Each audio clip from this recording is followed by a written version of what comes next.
مولاي صل وسلم دائما أبدا على حبيبك خير الخلق كلهم. بسم اللہ الرحمن الرحیم. الحمد للہ رب العالمین والعاقبۃ للمتقین والصلاة والسلام علی سید الانبیاء وخاتم المرسلین وعلی آلہ واصحابہ اجمعین.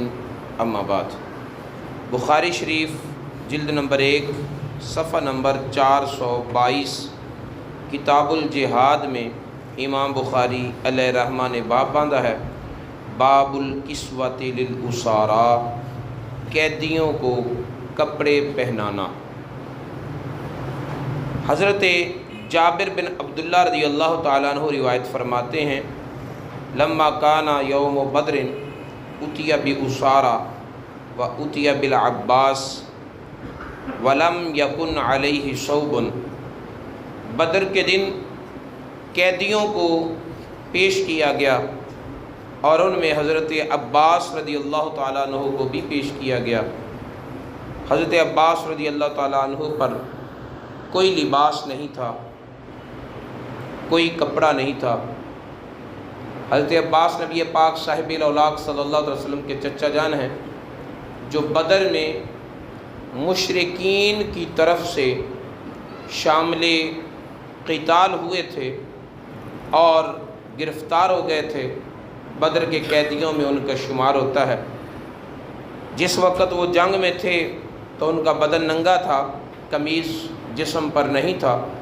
فنظر النبی صلی اللہ تعالیٰ علیہ وآلہ وسلم لہو قمیصا، نبی پاک صلی اللہ تعالیٰ وسلم نے ان کے لیے قمیص تلاش کیا. فوجدوا قمیص عبد اللہ ابن ابی یقدر علیہ. چونکہ حضرت عباس رضی اللہ تعالیٰ عنہ کا قد لمبا تھا، کسی صحابی کا قمیص انہیں پورا نہ آیا. عبداللہ بن ابی جو رئیس المنافقین ہے، اس کا قمیص حضرت عباس رضی اللہ تعالیٰ عنہ کو پورا آیا. تو نبی پاک صلی اللہ علیہ وسلم نے وہی قمیص اپنے چچا حضرت عباس کو پہنا دیا. جب عبداللہ بن ابی فوت ہوا تو اس کا بیٹا نبی پاک صلی اللہ علیہ وسلم کی بارگاہ میں حاضر ہوا اور عرض کی، یا رسول اللہ آپ اپنا قمیص عطا فرمائیں تاکہ اس قمیص میں میں اپنے باپ کو کفن دوں. تو نبی پاک صلی اللہ علیہ وسلم نے اپنا قمیص اس کے بیٹے کو دیا تاکہ وہ رسول اللہ صلی اللہ علیہ وسلم کا قمیص جو ہے وہ اپنے باپ کو بطور کفن پہنائے. تو اس کے بارے میں مروی ہے، فَلِذَٰلِكَ نَازَعَ النَّبِيُّ صلی اللہ علیہ وسلم قَمِيصَهُ الَّذِي أَلْبَسَهُ. نبی پاک صلی اللہ علیہ وسلم نے جو انہیں قمیص پہنایا تھا تو وہ اسی وجہ سے پہنایا تھا کہ انہوں نے نبی پاک صلی اللہ علیہ وسلم کے چچا جان کو قمیص دیا تھا، ایک طرح کا احسان تھا. تو رسول اللہ صلی اللہ علیہ وسلم نے وہ احسان اس کا اتار دیا تاکہ کوئی بھی اس کا ایسا عمل نہ رہے جس کی آخرت میں جزا دینی پڑے، یہ اپنے معاملات دنیا میں ہی پورے کر جائے. اس حدیث سے امام بخاری علیہ رحمہ نے ثابت کیا ہے کہ قیدیوں کو لباس پہنانا یہ بھی نبی پاک صلی اللہ علیہ وسلم کی سنت ہے.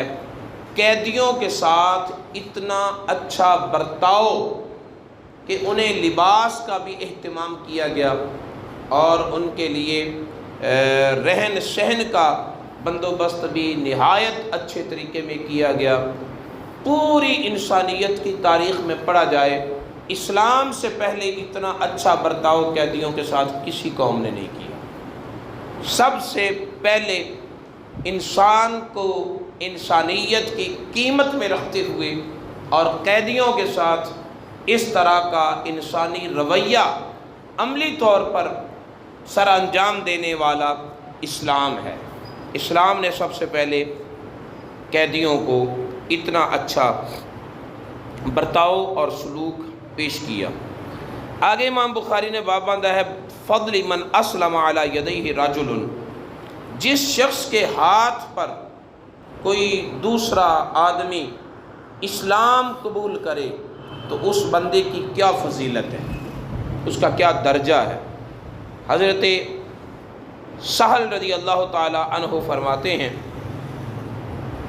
قال النبی صلی اللہ علیہ وسلم یوم خیبر، خیبر کے دن نبی پاک صلی اللہ علیہ وسلم نے ارشاد فرمایا لأعطین الرأیۃ غدا رجلا یفتح علی یدیہ، کل میں جھنڈا ایسے شخص کو دوں گا جس کے ہاتھوں پر فتح ہو جائے گی، یحب اللہ ورسولہ ویحبہ اللہ ورسولہ، وہ شخص اللہ اور اللہ کے رسول سے محبت کرتا ہے، اللہ اور اللہ کا رسول اس شخص سے محبت کرتا ہے، وہ شخص اللہ اور اللہ کے رسول کا محب بھی ہے، اللہ اور اللہ کے رسول کا محبوب بھی ہے۔ فبات الناس لیلتہم ایہم یعطی، سارے لوگوں نے رات اسی شش و پنج میں گزاری کہ دیکھیں صبح جھنڈا کس کو عطا ہوتا ہے۔ فغدوا کلہم یرجوہ، جب صبح ہوئی تو ہر شخص تمنا کر رہا تھا کہ یہ جھنڈا اس کو عطا کیا جائے۔ رسول اللہ صلی اللہ علیہ وسلم نے فرمایا اینا علی، علی کہاں ہے؟ فقیل یشتکی عینیہ، عرض کیا گیا یا رسول اللہ علی کی آنکھیں دکھتی ہیں، آشوب چشم کی شکایت ہے۔ فباسک فی عینیہ، نبی پاک صلی اللہ علیہ وسلم نے حضرت علی کی نگاہوں میں اپنا لعاب دہن لگایا، ودعا لہ، اور حضرت علی کے لیے دعا فرمائی۔ فبرئ کأن لم یکن بہ وجع، حضرت علی اسی لمحے اس طرح ٹھیک ٹھاک صحیح سلامت ہو گئے جیسے ان کی آنکھیں کبھی دکھتی تھی ہی نہیں، بالکل ٹھیک ٹھاک ہو گئے۔ فأعطاہ، نبی پاک صلی اللہ علیہ وسلم نے حضرت علی کو وہ جھنڈا دیا، تو حضرت علی رضی اللہ تعالیٰ عنہ فرمایا اقاتلہم حتی یکونوا مثلنا، یا رسول اللہ میں تب تک ان کے ساتھ جنگ کرتا رہوں گا جب تک وہ ہمارے جیسے نہ ہو جائے، جب تک وہ ہماری طرح مسلمان اور مومن نہ ہو جائیں۔ تو رسول اللہ صلی اللہ علیہ وسلم نے فرمایا انفذ علی رسلک، نرمی کرنا، سختی نہ کرنا، نرمی کرنا، حتی تنزل بساحتہم، یہاں تک کہ جب تو ان کی زمین میں قدم رکھے، ان کے میدان میں تو اترے، تو پھر ثم ادعوہم الی الاسلام، پہلے ان کو اسلام کی دعوت دینا، ابتدا میں ہی تلوار نہ چلانا، جنگ نہ چھیڑنا، پہلے ان کو اسلام کی دعوت دینا۔ وَأَخْبِرْهُمْ بِمَا يَجِبُ عَلَيْهِمْ، اور انہیں بتلانا کہ ان پر اللہ تعالیٰ نے کیا احکامات لازم کیے ہیں۔ فَوَاللَّهِ لَأَنْ يَهْدِيَ اللَّهُ بِكَ رَجُلًا خَيْرٌ لَكَ مِنْ أَنْ يَكُونَ لَكَ حُمُرُ النَّعَمِ، اللہ کی قسم تیری وجہ سے کسی ایک شخص کو اللہ تعالیٰ ہدایت دے دے تو وہ تیرے حق میں سرخ رنگ کی اونٹنیاں ملنے سے زیادہ بہتر ہے۔ دنیا کی کمائی، مال و دولت حاصل کرنے سے بہتر ہے تیرے ذریعے کسی کو اللہ ہدایت دے دے۔ کسی کو ہدایت کا ملنا یہ بہت بڑا درجہ، بہت بڑی سعادت اور خوش نصیبی ہے۔ اس حدیث مبارکہ سے ایک تو نبی پاک صلی اللہ علیہ وسلم کے علم غیب کا ثبوت ملتا ہے کہ آپ نے فرمایا کل میں ایک ایسے شخص کو جھنڈا دوں گا جس کے ہاتھوں پر اللہ تعالیٰ فتح دے دے گا۔ وہ اللہ تعالیٰ سے محبت کرتا ہے، اللہ اور اللہ کا رسول اس سے محبت کرتا ہے۔ اس میں نبی پاک صلی اللہ علیہ وسلم کے علوم کا سمندر ہے، آنے والے وقت میں کیا ہونا ہے، کل کیا ہوگا، رسول اللہ صلی اللہ علیہ وسلم آج بتلا رہے ہیں۔ اور پھر جس شخص کو وہ جھنڈا دیا جائے گا اس کا مقام اور مرتبہ اللہ اور اللہ کے رسول کی بارگاہ میں کیا ہے، رسول اللہ صلی اللہ علیہ وسلم یہ بتا رہے ہیں۔ اس کے دل کی کیفیت کیا ہے، رسول اللہ صلی اللہ علیہ وسلم یہ بھی بتا رہے ہیں کہ اس کے دل میں اللہ اور اللہ کے رسول کی محبت ہے، اللہ اور اللہ کے رسول کی بارگاہ میں اس کی شان محبوبیت ہے، اس کے ہاتھ پر فتح ہوگی اور ہوئی۔ اس میں نبی پاک صلی اللہ علیہ وسلم کے علوم غیبیہ کی خبر ہے۔ پھر اس حدیث سے یہ پتہ چلتا ہے کہ رسول اللہ صلی اللہ علیہ وسلم کو اللہ تعالیٰ نے طبیب اعظم بنا کر بھیجا۔ آنکھیں دکھتی ہیں تو علاج کیا کیا؟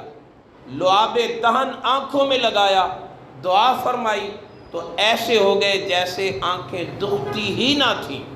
رسول اللہ صلی اللہ علیہ وسلم کے لعاب دہن میں شفا ہے، خیر اور برکت ہے، اور ہر طرح کی بیماریوں کے لیے شفا رسول اللہ صلی اللہ علیہ وسلم کے لب سے نکلنے والی دعا میں اللہ رب العزت نے رکھا ہے۔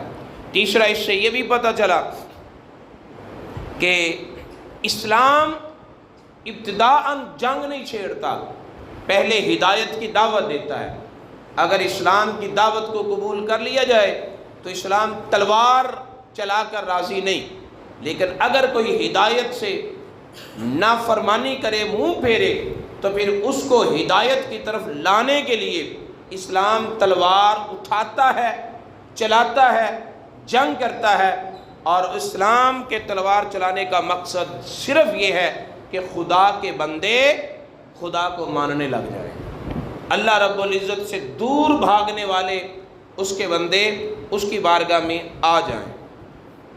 حضرت ابو ہریرہ رضی اللہ تعالیٰ عنہ روایت فرماتے ہیں کہ نبی پاک صلی اللہ تعالیٰ علیہ وآلہ وسلم نے ارشاد فرمایا، عجب اللہ من قوم یدخلون الجنت فی السلاسل، اللہ تعالیٰ ان لوگوں کو دیکھ کر بڑا خوش ہوتا ہے جو زنجیروں میں باندھ کر جنت کی طرف بھیجے جائیں گے، جن کو زنجیروں میں جکڑ کر جنت میں لے جایا جائے گا۔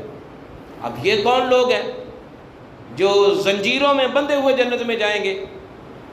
تو ان کے بارے میں علماء کرام نے فرمایا کہ یہ وہ لوگ ہیں کہ جو اسلام کی تلوار سے ڈر کر مجبوراً مسلمان ہوئے، لیکن پھر اسلام پر ثابت قدم رہے، پھر وہ اسلام پر جم گئے، انہوں نے خوشی سے اسلام نہیں قبول کیا، مجبوراً اسلام قبول کیا، لیکن پھر ثابت قدم رہے اسلام پر۔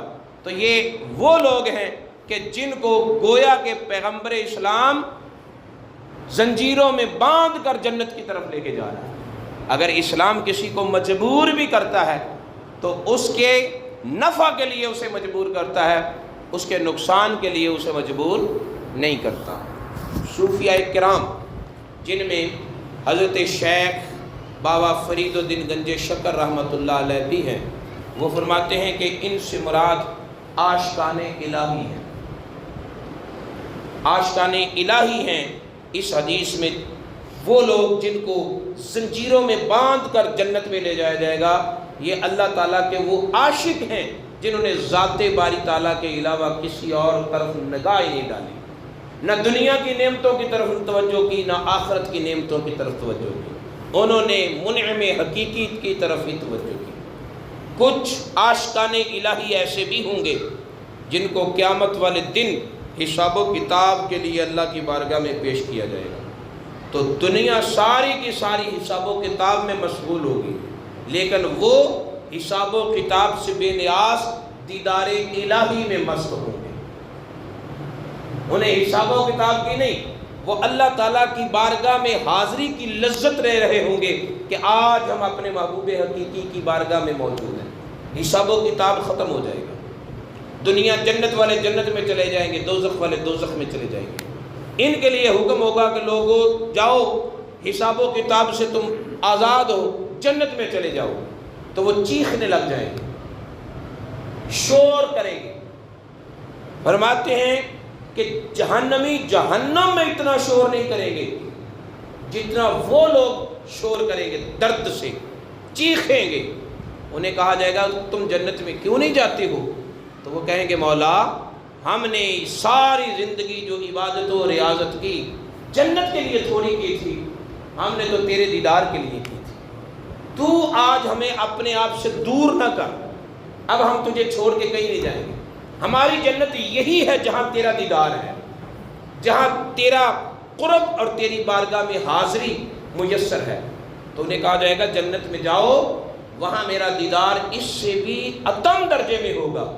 وہ کہیں گے کہ جنت میں جا کر اتم درجے کا دیدار پانا تو بعد کی بات ہے، ہم تجھ سے جدائی ایک لمحہ کے لیے بھی گوارا نہیں کرتے۔ ہم تیری بارگاہ میں رہیں گے، تب فرشتوں کو حکم ہوگا کہ میرے ان بندوں کو نور کی زنجیریں پہنا کر کھینچ کر جنت کی طرف لے جایا جائے، انہیں جنت کی نعمتیں دکھائی جائیں۔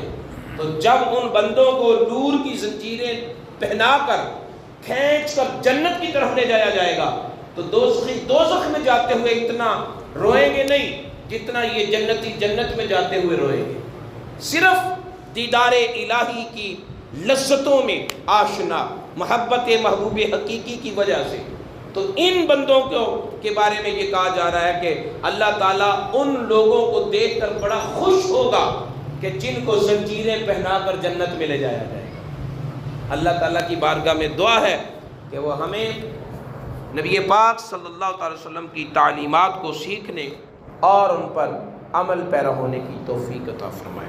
مولاي صل وسلم دائما أبدا على حبيبك خير الخلق كلهم